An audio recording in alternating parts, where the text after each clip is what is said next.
बिस्मिल्लाहिर्रहमानिर्रहीम। अल्लाहुम्मा सल्लि अला सय्यिदिना व मौलाना मुहम्मदिन व आलिहि व सहबी। मौज़ूद सामीन, दरस हदीस में आज मिसवाक की सुन्नतें बयान होंगी। मिसवाक ख़ुद सुन्नत है, फिर मिसवाक करने का तरीका क्या है, मिसवाक कहाँ कहाँ सुन्नत है, मज़ीद इसके अंदर तफसील क्या है, इंशाअल्लाह ताला ये भी एक मुस्तकिल मौजू है। 2-4 दर्स इसमें भी बयान होंगे।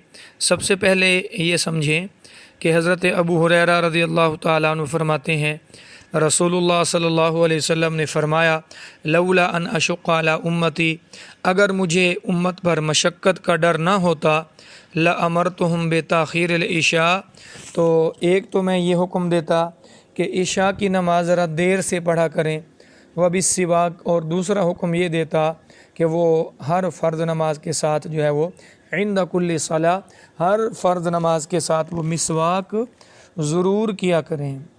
अब ज़ाहिर बात है कि इशा अगर लेट पड़ी जाए तो फिर इसमें मशक्क़त है। कई मज़दूर तबका होता है, कोई थका हारा, कोई सफ़र से आया जी, किसी को कोई तकलीफ़ है तो वो इशा के बाद फ़ौरन यानी मगरिब के बाद खाने के बाद वो सोना चाहता है, और अगर आजकल के मुताबिक 11 साढ़े 11 बजे इशा की नमाज को रख दिया जाए तो इसमें मशक्क़त भी है।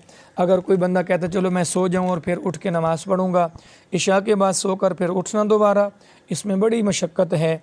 तो आप सरकार सल्लल्लाहु अलैहि वसल्लम ने फरमाया कि मुशक्क़त का डर ना होता, एक तो मैं इशा को लेट पढ़ता, और दूसरा हर नमाज के साथ मिसवाक को भी ज़रूरी करार देता। तो मिसवाक सुन्नत तो है लेकिन हर नमाज के साथ वाजिब नहीं है, क्योंकि वाजिब करार देने में उम्मत पर मुशक्क़त आ जाती। फिर मिसवाक किसी के पास ना होता, वो बेचारा परेशान होता, कहाँ से मिसवाक लाऊं, क्योंकि मिसवाक तो भाई वाजिब है। इसलिए मुशक्क़त के डर से आप सरकार ने मिसवाक को हर नमाज के साथ वाजिब करार नहीं दिया। दूसरी हदीस, बीबी आयशा रज़ी अल्लाह ताला अन्हा फरमाती हैं कि आप सरकार जब घर में तशरीफ़, तो आप सरकार मिसवाक उठा के मिसवाक करते थे। आप सरकार बहुत ज़्यादा मिसवाक करने के आदी थे, बहुत ज़्यादा। अम्मा आयशा रज़ी अल्लाह ताला अन्हा से रिवायत है जिसका मफ़हूम ये कि आप सरकार इतनी कसरत से मिसवाक करते, इतनी कसरत से कि हमें डर हो गया कि कहीं आप मिसवाक कर कर के अपने मसूड़े ही ना घिसा दें। इतनी कसरत से आप सरकार मिसवाक किया करते थे। तो अम्मा आयशा रज़ियल्लाहु ताला अन्हा फरमाती हैं, जब आप सरकार घर में तशरीफ़ लाते जी, काना यबदउ रसूलुल्लाह सल्लल्लाहु अलैहि वसल्लम इज़ा दखला बैतहु क़ालत बिस्सिवाक, कि आप सरकार जब घर में दाखिल होते थे तो बीबी फरमाती हैं कि आप मिसवाक किया करते थे। मिसवाक घर में मौजूद होता था तो उठा के मिसवाक करते थे, और जब आप सरकार तहज्जुद के लिए सुबह जागते तो मिसवाक करते, खाना खाने से पहले भी, खाने के बाद भी, तिलावत से पहले भी ये मिसवाक सुन्नत है, वुज़ू के वक़्त सुन्नत है। तो बहुत सारी सुन्नतें हैं इस मिसवाक की, और इस मिसवाक वाली सुन्नत को छोटा और आम न समझा जाए, ये बहुत बड़ी सुन्नत है। हज़रत हुज़ैफ़ा रज़ियल्लाहु ताला अन्हु फरमाते हैं, कान नबी सल्लल्लाहु अलैहि वसल्लम इज़ा क़ाम लितहज्जुद मिनल लैल, आप सरकार जब रात को तहज्जुद के लिए बेदार होते और अपने बिस्तर मुबारक से उठते तो आप सरकार यशो सफ़ा बिस्सिवाक, तो आप सरकार मिसवाक के ज़रिए जो है वो अपने दांतों को रगड़ते थे, यानी मिसवाक इस्तेमाल फरमाया करते थे। ये मिसवाक मेरे प्यारे आका अलैहिस्सलातु वस्सलाम की सुन्नत है।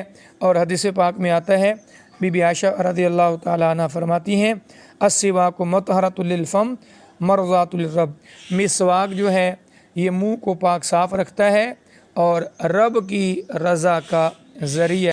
मिसवाक एक तो मुंह को पाक रखता है, दूसरा अल्लाह ताला भी इससे खुश होते हैं, मुंह साफ़ सुथरा रहता है, बीमारियां पैदा नहीं होती, क्योंकि हम जब ग़िज़ा खाते हैं तो उसके ज़र्रात दांतों में फंस जाते हैं।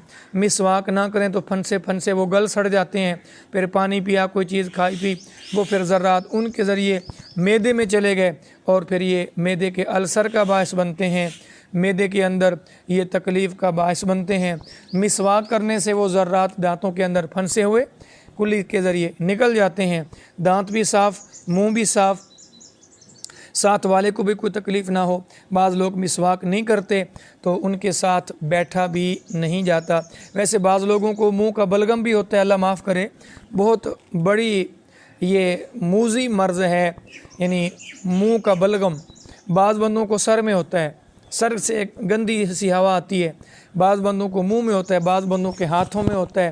کوئی چیز پکائیں عورت جیسے خاص طور پر تو وہ اس کے اندر ٹیسٹ نہیں ہوتا، اور بعض بندوں کو بغلوں کے اندر بلغم ہوتی ہے، اور بعض بندوں کے پاؤں میں ہوتا ہے۔ آپ نے دیکھا ہوگا کہ بعض لوگ بوٹ اتارتے ہیں تو جرابوں میں اور کیا ہے اس میں پاؤں میں سے ہوا آتی ہے، تو پاؤں میں یہ بلغم ہوتا سب کو ہے، کسی کو نہیں کہ نہ ہو۔ البتہ یہ پاؤں میں جس کا ہوتا ہے تو وہ اچھی بات ہے کہ سر میں نہیں ہے، شکر کرے وہ، سب سے زیادہ شکر اس بات کا ہے کہ وہ منہ میں نہیں ہے۔ تو بہرحال مسواک کرنے سے یہ منہ کی بلغم بھی اس میں کافی حد تک جو ہے وہ کمی آ جاتی ہے۔ تو ایک جگہ میں نے طب کی کتاب میں پڑھا تھا کہ جس کو منہ کے اندر بلغم ہے، منہ سے بدبو آتی ہے، تو وہ آم کی لکڑی جو شاخ ہوتی ہے چھوٹی سبز والی، وہ اس کا مسواک کرے تو اس سے منہ کی جو بلغم ہے وہ کافی حد تک دور ہو جاتی ہے۔